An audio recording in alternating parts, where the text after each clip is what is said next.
Well, good evening, everybody, and welcome to this lecture. It's good to be able to spend some time talking to you about things that I hope will be helpful for you in different ways. The focus of tonight's lecture is on the pandemic, and in particular, what I describe as the hidden side effects of COVID-19. But specifically, I want to think about this question: how does the pandemic affect our love of neighbour? This is a passage that I think lies behind what I want to talk to you about. It's from Mark 12, 30 to 31. And Jesus is kind of summing up the law and the prophets. And he says, the summation of the law and the prophets is to love the Lord your God with all your heart, with all your soul, with all your mind, and with all your strength. And the second is this: love your neighbour as yourself. There is no commandment greater than these. So to love God, to love neighbour, and to love self is what it means to be a disciple. And these processes of love are inextricably intertwined. We come to love God, we recognize that we are loved, so therefore we love our neighbour. And because we're loved by God, we recognize we're valuable, so we have a love for ourselves. It's a beautiful process, and it's a beautiful image of what community life could be. Unfortunately, when we look at the reality of the world, we see that loving our neighbours is not something that many of us are very good at, either as individuals or as communities. So I want to push into how it is that, why it is that that happens, and how it is that the pandemic has actually revealed certain aspects of love for neighbour that are quite challenging, quite disturbing, and if we don't notice them and learn the lessons of the pandemic, then the danger is that we simply drift back into a way of life where we have forgotten what it means to love our neighbour. We talk a lot about the idea that after the pandemic there will be a new norm, which raises the question as to precisely what the old norm was. John Pillinger, an Australian journalist, at the beginning of the pandemic, pointed this out. He said, "A pandemic has been declared, but not for the 24,600 who die every day from unnecessary starvation, and not for 3,000 children who die every day from preventable malaria, and not for the 10,000 people who die every day because they are denied publicly funded healthcare, and not for the hundreds of Venezuelans and Iranians who die every day because Americans' blockade denies them life-saving medicines, and not for the hundreds of mostly children bombed or starved to death every day in Yemen, in a war supplied and kept going profitably by America and Britain. So before you panic, consider them." That's a startlingly challenging thing, that the old norm that we all seem to want to go back to may have been good for you, may have been good for me, but for millions of people across the world, it certainly wasn't good. And in relation to how we love our neighbour, the old norm didn't really encourage us to have very much love for our neighbours on a global scale. So the new norm, whatever that may be, is not the old norm with a different hat on. And a way that you could think about it is, think about the passion of Jesus. So you have Palm Sunday where people get really excited, the Messiah's coming, it's fantastic, things are going to be happening. And then you have the Passion, which for many times was a great time of disappointment. How could the Messiah be broken and wounded and damaged in this way? And then you have the resurrection. But the resurrection, which is the ultimate new norm, isn't a movement back to Palm Sunday, something radically different. It's a different way of being in the world, different way of seeing the world, and ultimately a different way of seeing God and human beings. So when we're thinking about the new norm in relation to post-pandemic life, whenever that may happen, we need to look forward and upwards and not simply look backwards. So the idea of loving your neighbour is one way in which we can do that, look forwards and upwards and recognise the problems of looking backwards. So how has a pandemic challenged our assumptions that we love our neighbours? Well, let's think this through in a number of different levels. The first thing that struck me and strikes all of us is this question or issue of why the pandemic unleashed a frenzy of toilet paper buying. Right, so I was in Australia on sabbatical when the pandemic hit. And the first thing that happened was all the toilet rolls in every shop disappeared. People just began to buy them. And then, of course, after that, all the food disappeared. But it was the toilet rolls that went first. And it's a rather strange phenomenon, to put it mildly. But it's a reflection of anxiety, fear, and scarcity. So as the new coronavirus began to spread across the Western hemisphere, sales of toilet paper skyrocketed by up to 700% from February to March, prompting psychologists to argue about the reasons for the buying spree. So why did that happen? Theo Toppe at the Max Planck Institute for Evolutionary Anthropology in Leipzig, Germany, and his colleagues surveyed 996 people in 22 countries across North America and Europe about how they purchased and stored toilet paper. Participants also ranked the threat of COVID-19 on a 10-point scale and took a test that rated them on several core personality traits. So those who placed COVID-19 high on the risk scale were the most likely to bulk buy toilet paper. Emotional people tended to worry most about the disease and thus tended to stockpile. So when people were anxious, they stockpile these things. Why toilet roll? Because it's one of the few things that is irreplaceable. You can get a huge diversity of different kinds of food and different kinds of bottled water, for example, but toilet roll is a single entity and people just induced anxiety. So people who felt threatened by COVID were more likely to hoard, and people who tend to be more conscientious, that is those who are future oriented and orderly, also tend to stockpile. It's likely that anxious individuals were hoarding because it gave them a sense of control when so much was out of control. So you get a sense of anxiety. How can I control this situation? Well, this is one way in which I control. So that hoarding of toilet paper symbolizes an underlying anxiety, and it's actually an existential anxiety. When you can't control your environment in any way, what do? You try to control part of it. The anxious among us also might have been more likely to wear masks and to stay a good distance from others when outside. That is when they went outside of their homes. While the hoarding behavior may seem especially selfish, you have to remember that anxiety can be a powerful force. If you're super anxious, your brain can be hijacked by that fear, so you don't think about societal impact. And it's that idea of super anxiety, I think, the idea that it hijacks your natural body process and ways of thinking. It's really important for understanding some of the ways in which we respond to, and sometimes don't respond to, the issues around the pandemic. And of course, the hoarding of toilet roll was just like a prelim for the hoarding of vaccines. Another dimension of anxiety. Richer countries are failing a rudimentary test of global solidarity by hoarding COVID vaccines. Amnesty International said, as it accused China and others of exploiting the pandemic to undermine human rights. In its annual report, the campaigning rights organization said the health crisis had exposed broken policies and that cooperation was the way forward. So the pandemic has cast a harsh light on the world's inability to cooperate effectively and equitably, says Agnes Callamard, who was appointed Amnesty's Secretary General last month. The richest countries have effected a near monopoly on the world's supply of vaccines, leaving countries with the fewest resources to face the worst health and human rights outcomes. So we're actually killing our brothers and neighbors through our selfishness, our short-term thinking, and a lack of awareness. So that same amount of anxiety and scarcity that manifests itself in a kind of vaguely comedic way in relation to toilet rolls actually becomes really unfunny when we think about the way in which we're distributing the vaccine. Now, of course, the narrative is beginning to change.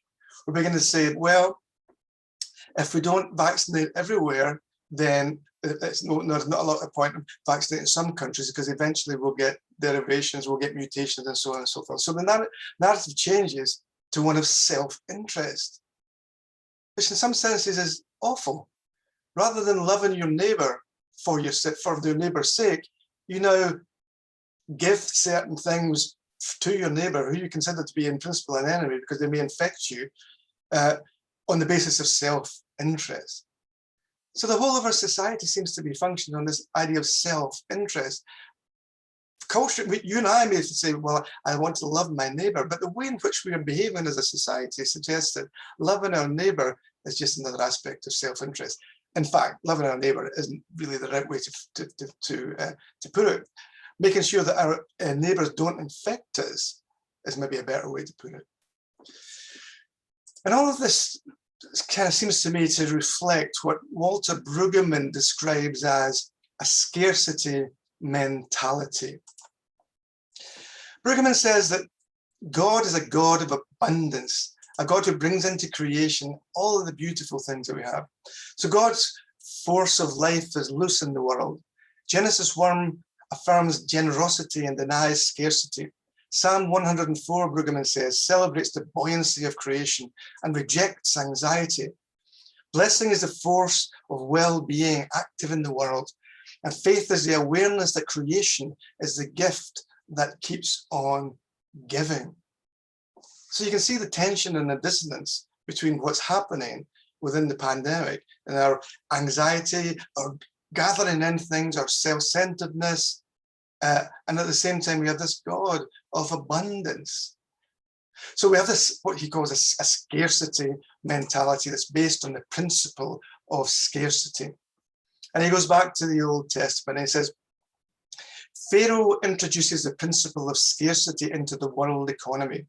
For the first time in the Bible, someone says, there's not enough, let's get everything. The great king of Egypt, who presides over a monopoly of the religion's resources, asks Moses and Aaron to bless him. The powers of scarcity admit to this little community of abundance. It's clear that you are the wave of the future. So before you leave, lay your powerful hands upon us and give us energy. The text shows that the power of the future is not in the hands of those who believe in scarcity and monopolize the world's resources. It's in the hands of those who trust God's abundance. So what we're seeing here is a lack of trust. No longer, and that probably impacts upon us as Christians as well as citizens who live within societies or behave in these ways. Do we trust the God of abundance in times where it seems like scarcity is the only way of interpreting that situation? So the gifts of life are indeed given by a generous God, Brueggemann says. It's a wonder, it's a miracle, it's an embarrassment, it's irrational. But God's abundance transcends the market economy. There's a thought. Because Israel had learned to believe in scarcity in Egypt, people started to hoard the bread. When they tried to bank it, to invest it, it turned sour and rotted because you cannot store up God's generosity. Finally, Moses said, you know what we ought to do? We ought to go to do what God did in Genesis 1. We ought to have a Sabbath. Sabbath means that there is enough bread that we don't have to hustle every day of our lives. There's no record that Pharaoh ever took a day off. People who think their lives consist of struggling to get more and more can never slow down because they won't ever have enough. And so that's really, really important. That manifestation of hoarding and selfishness that emerged from the pandemic, selfishness that is always at the cost of the poor, because the rich go and buy not just toilet rolls, but food, but water. And who is unable to get that? The poor who don't have that. So that scarcity mentality stands in stark contrast to the God who is abundance. And indeed, it defies God and it defies the abundance of God. And of course, the question is, do we really want neighborly love? And the answer is probably not really. Brueggemann says we must confess that the central problem of our lives is that we are torn apart by the conflict between our attraction to the good news of God's abundance and the power of our belief in scarcity, a belief that makes us greedy, mean, and unneighborly. We spend our time trying to sort out that ambiguity. And you can see that sense of a lack of love and consideration for neighbour, not just in the areas that we're talking about, but in the area of whether we should or whether we should not wear a mask. To mask or not to mask, that is the question. Or is it? Why would you not mask when putting on a mask protects your neighbour? You may be invincible, you may be young, you may have no possibility, although everybody has a possibility of dying from it, but your possibility may be lower. So you may feel, I don't have to wear a mask. But as soon as you go, I don't have to wear a mask, you threaten your neighbour. You cease to love your neighbour. And the problem is, or one of the problems is, we have this tension between personal rights and communal responsibilities. So as modern people, we prioritize autonomy, dignity, freedom, agency, self-representation, and choice, because these things are fundamental to the way our society assumes value is gained and what it means to be a human being. But alongside of these rights, we need to have responsibilities. It's not enough, I would suggest, simply to say that we all have freedom. We can continue to have that freedom as long as we don't impinge on the freedom of other people, because we need to give up our freedom sometimes. We need to become vulnerable. We need to recognize the significance of our neighbors and realize that sometimes by demanding our rights, we actually damage our neighbors. And so rights are important, of course, they're always important. But if we don't have that responsibility now, then we damage your neighbor. And masking and unmasking is a good example of the way in which you may well have the right not to wear a mask, but do you have the right to kill my grandmother? And so the pandemic begins to reveal problems within society that when you see them, they're fairly obvious. It's oftentimes they're hidden in the midst of things. And what's quite interesting, if you look at what Paul has to say about sin in the first 7 books of Romans, he talks about sin as an inability to see, an inability to make a distinction between yourself and the things of yourself and the things of God. So eventually you become so cognitively impaired that you can't see what's blatantly obvious to anybody else who isn't living within this sinful place. So what the pandemic is doing is it's revealing something sinful about our society, something that we couldn't see before, something, that lack of neighborliness, that sense of scarcity in the midst of abundance. These things become apparent because, to some extent, what the pandemic does is it shifts our vision. It gives the gospel the opportunity to transform our minds, and we can see things slightly differently. So sitting at the heart of neighborly love is the need to trust one another. And again, trust is something that has been severely challenged and severely dented in the pandemic. Take the issue of social distancing. The term social distancing is interesting because at the beginning of the pandemic, certainly here in sunny Scotland, or rainy Scotland as it's been today, the language of social distancing was what the government used. But I noticed recently they've stopped using the language of social distancing and to talk about physical distancing. And there's an interesting distinction there. So social distancing means that you keep away from your friends, from your relationships, and you distance yourself at a social level, and arguably at emotional and relational level. Physical distancing is a public health term. It says you need to keep your distance from an individual in order that you don't become infected or infect somebody else. So physical distancing makes a lot of sense. Social distancing is something differently. Social distancing is a relational term. It's an emotion-filled term that if we get used to using that as a way of articulating how we should be with our neighbour, problems will arise. So physical distancing is something we do for health reasons. Social distancing can easily become a mindset or a worldview, which can be quite unsafe. We may find that we are developing a culture of distancing and absence that is dangerous to all of us, but particularly to those who are weak and vulnerable. Viewing others as potential dangers to ourselves or our families erodes trust. So if we get into that mindset, not the public health mindset, which is protective and which is all to do with loving your neighbour, But that mindset that we can no longer trust one another. We can no longer be with one another. We have to keep our distance. Yes, we may begin as a health issue, but actually it becomes a habit. If you practice something over and over again, it becomes a habit. And so the idea of keeping your relationships back, not getting involved, becomes a habit. And if you have a culture of that, a society that sees that as normal and no longer sees that as abnormal, then you have an issue. And that issue of trust and mistrust works itself out in quite interesting ways. There's a thing that's within social psychology called the behavioral immune system. And it runs like this. The psychologist Mark Shaler has developed the idea of the behavioral immune system. By this, he's referring to a cluster of psychological mechanisms that allow organisms to detect the presence of harmful disease, parasites, and disease-ridden substances. At its simplest level, the behavioral immune system creates the experience of disgust and recoiling from a foul smell or revulsion when you see seeing a pox, a virus such as chickenpox, and the pustules that accompany it. So once you see something that you think is disgusting, that's when the behavioral immune system clicks in. But the problem with the behavioral immune system is that it is hypersensitive, and sometimes it responds to things that are not a threat, but it responds in the same way as if they were a threat. So take the idea of beauty in the perception of health. It's an interesting little study.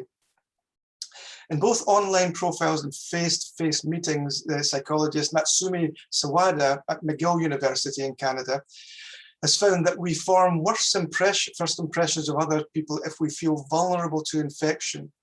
Further research has shown that conventionally less attractive people are judged especially harsh, perhaps because we mistake their homely features for a sign of ill health.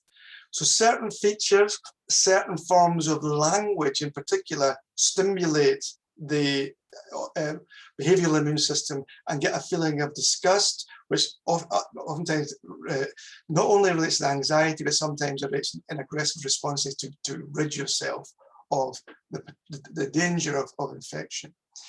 And again, you can see this quite clearly in the pandemic with the horrible xenophobia and racism against people from China, for example, and the language that's used by politicians in particular around the Chinese virus speaks straight into that behavioral immune system, brings about a violent response. But it's that idea that fear of contagion occurs when the behavioral immune system is stimulated, whether that's a real threat or not a threat, you get that same kind of response. So a hidden side effect. So all of this evidence suggests that heightened anxiety about the novel coronavirus may be contributing to heightened manifestations of bias, especially given that people of colour have been disproportionately struck by COVID-19. It seems possible that prejudice and discrimination have been compounded during recent weeks, due in part to a chronic upregulation of behavioural immune systems. Clearly, there are many factors that contribute to the unspeakably tragic killings of George Floyd, Breonna Taylor, and numerous others. Racial prejudice and police brutality have long predated the appearance of COVID-19, of course, but it's possible that the coronavirus has fueled them further. So you can see how that might work. If you have a particular group of people who seem to have a higher rate of infection, then the danger is that you then associate pollution with, or the fear of contagion rather, with this group of people and act accordingly. Fear, anxiety, rejection, violence. And so evolutionary biologists have observed a cross-cultural and historical correlation between the prevalence of infectious diseases and authoritarian politics. So the theory posits that pathogen stress leads to a more aggressive behavioral immune response, making societies less open, less tolerant, and readier to sacrifice liberties for collective protection. Now that must sound familiar to us.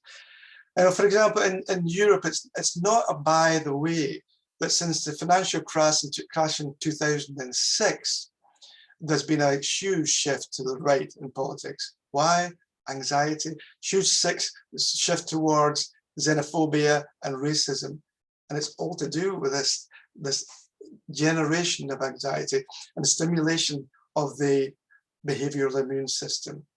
And the language that we use around issues like that, I mean, let's say the China virus is a good example, but any genocide begins with a shift in language that speaks to the behavioral immune system. So in Rwanda, people became cockroaches, and in Nazi Germany, people became rats, and so on and so forth. All these images of infection speak into that. So it's dangerous. We can see it in the manifestations of violence that I just mentioned, but you've got to see it, you've got to notice that COVID-19 is clearly something that's biological, it's clearly a virus, but these social and ultimately spiritual consequences are significant. So we need to think about how we can move from anxiety to trust. In Philippians 4:6, Paul says, "Do not be anxious about anything, but in every situation, by prayer and petition, with thanksgiving, present your request to God." So Paul says, if you keep your eyes on God, then the kind of anxiety that manifests itself in alienation and violence is not inevitable. Keep your eyes on God. Don't be anxious about things. Trust in the God of abundance, and you'll avoid the violence that inevitably comes from anxiety and the tension and the fear and the illness. So I want to suggest to you in this last little section of this lecture that what we need to develop is a post-COVID imagination. So the arrival of the virus allows us the opportunity to use the scriptures, theology, and the church practice to help develop a faithful post-COVID imagination that can provide us with a way of prophetically reimagining the world in the light of the pandemic, and in so doing, begin to see through some dangerous illusions. Now, your imagination is fueled from lots of different places, from religion, philosophy, family, and so on and so forth. But I want us just to think about, if we take some theological ideas and use them as ways of expanding our imagination, what does that look like? So the first thing I think that the church can do in response to the pandemic is to reclaim its healing ministry. Now, let me clarify what I mean here, because one of the things the pandemic has thrown up is how isolated many people are. And one of the things that lockdown did for all of us is gave us a sense of what it feels like to be isolated, to be lonely, to be anxious, to be alone with your own thoughts in that sense. But to be not physically a part of a community can be a real problem for people. So that sense of isolation and alienation is coming to the fore more and more, and it will come to the fore more and more as the results of the pandemic, the ultimate mental health outcomes of the pandemic begin to become more and more clear. And so I want to suggest it's an ideal time for the church to reclaim its healing ministry. Now, let me be clear here. One of the things that I often notice when we're talking about healing is that very often we're not talking about healing, we're talking about curing. And so we think that the church's healing ministry is actually the church's curing ministry. So therefore, in the same way as medicine would try to seek after mending broken bits, looking at your cancer-filled lung and using medical technology to fix that, to cure them. So the church sometimes thinks that's the best way to frame the healing ministry. But I want to suggest to you that actually healing is a broader context, and it's a broader context that has great relevance to our contemporary pandemic and post-pandemic times. Because healing and curing are connected, but they're not the same thing. If you think about the gospel story of the woman with the discharge of blood, so she makes her way through the crowd and she touches Jesus' cloak, and immediately she's cured. So she no longer has this condition which pollutes her, which alienates her from society, from community, which turns her into a non-person in a sense, because she can't engage with society and community and the ablutions of the church, and therefore she can't even contact God. She touches Jesus' cloak and she's cured of that. So culturally, she's clean again. But then just as the story goes on, she has this encounter with Jesus. And at the end of it, Jesus says, go, your faith has healed you. And you're thinking, well, she's already been cured. But it seems to be that healing has to do with connection. She was healed when she began to realize who Jesus was, and when she was sent back into her community to reconnect with her community, reconnect with the temple, reconnect with the people that she'd been alienated for so long. You see the same thing in the stories of the lepers. They're sent back to reconnect in that way. So if we're thinking about the idea of healing, maybe the way to think about it is that the pandemic breeds disconnection and reveals to us how many lonely and disconnected people there are within our societies. Christian healing reconnects us. It's to do with bringing people into contact with Jesus through our communities, through our testimony, through the actions that we do to draw people into community in fresh and new ways. So it's a great opportunity to be generous with our relationships, generous with our communities, and generous with our healing that it comes from the presence that we bring to particular situations. So in a time of scarcity, anxiety, grasping, selfishness, we're called to heal, to reconnect, to open up space where people can find the God of abundance in ways that seem to be impossible, but is always possible because everything is possible for God. So reclaiming the healing ministry. The second thing I think that we need to think about in terms of our post-COVID imagination is to take great care when we think about what the new norm might look like for the church. You know, I hear people saying, frequently saying, they can't wait to get back to real church, to get back to community where we're together and where we're physically present and so on and so forth. You know, they say, well, Zoom church is okay as a temporary measure, but we need to get back to real community. I understand why people would do that. However, there's a danger with that. I've had a number of conversations with people who live with autism and people also who live with dementia, for whom Zoom church is a real gift, because it's a way of doing church that is safe, that is open, that is without a lot of the distractions. You don't have the fear of somebody coming up and touching you and really distract you in that way. You don't have to keep eye contact. If you get tired, you can go off and do whatever you want. And you don't have that distraction of the noise of other people around you. One person singing in tune here, one person singing. It can be really disorienting for people with certain forms of disability. And so Zoom church has been a welcome side effect, positive side effect of the pandemic. The real danger is that in our quest to get to the new norm, or which for many of us is really the old norm, it just looks slightly different, is that we forget about these people. We forget about these people for whom Zoom church has been a tremendous blessing. Indeed, for some people, it's the only way that they've been, the first time they've ever been able to feel engaged with church for many years, if they have ever felt engaged before.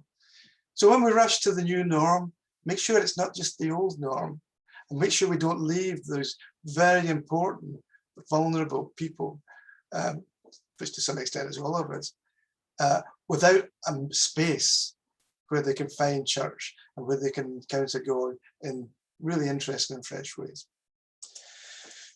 So the third thing that I think we need to think about in relation to our post-COVID imagination is lamentation. You know, the pandemic has brought and continues to bring huge amounts of suffering, huge amounts of anxiety, huge amounts of stress. It's been awful. And we need to find a way of articulating that faithfully. And I want to suggest that really reclaiming the art of lament in these times of pandemic is fundamentally important. And here's the lament psalm in Psalm 13, which I think is a good example of the positive ways that we can use the lament psalms. So it runs like this: How long, O Lord, will you forget me forever? How long will you hide your face from me? How long must I wrestle with my thoughts and day after day have sorrow in my heart? How long will my enemy triumph over me? Look on me and answer me, Lord, my God. Give me light to my eyes, or I will sleep in death. And my enemy will say, I have overcome him, and my foes will rejoice when I fall. But I trust in your unfailing love. My heart rejoices in your salvation. I will sing the Lord's praise, for he has been good to me.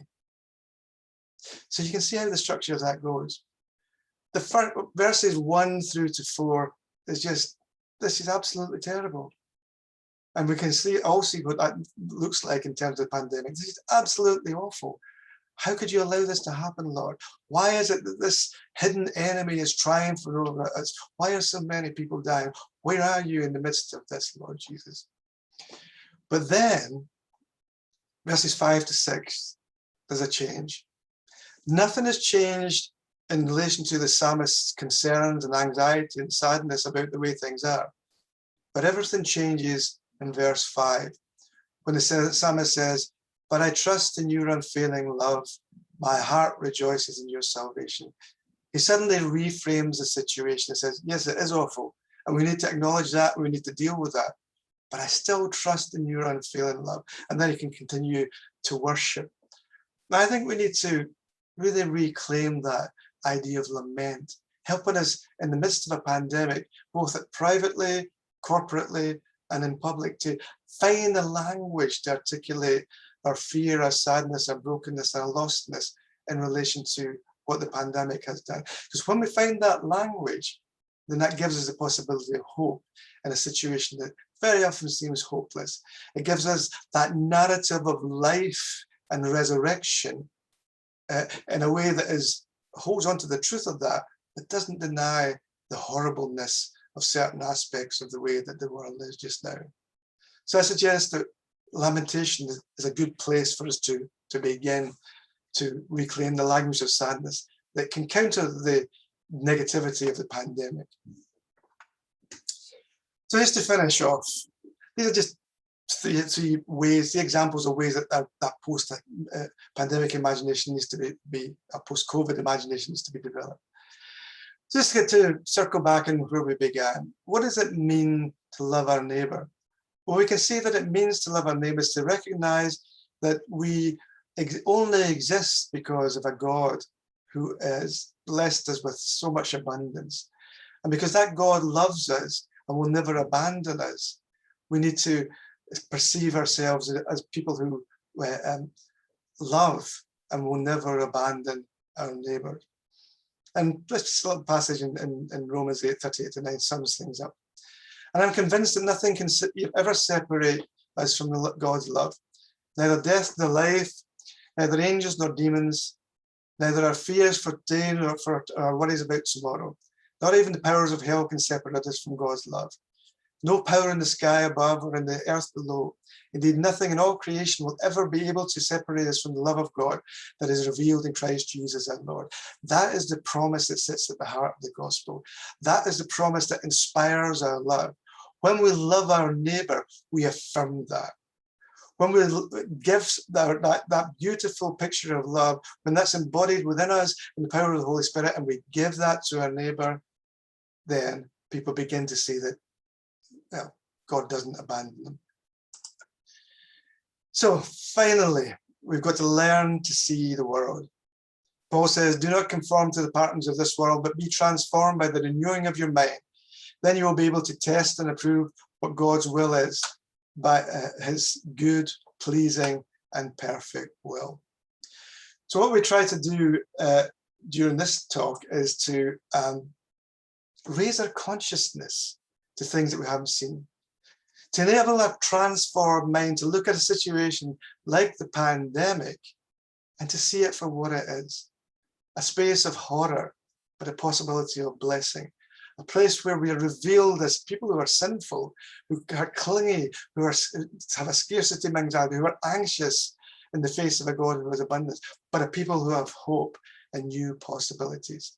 If we develop a post-COVID imagination, if we learn the lessons that the pandemic gives to us, then we can see the world properly. And when we see the world properly, we can live within it faithfully. And when we live within it faithfully, we can love our neighbour with our body, mind, and all spirit, and everything that we are. So thank you for listening. I hope something in there has been useful, and I wish you every blessing for the future. Have a good week.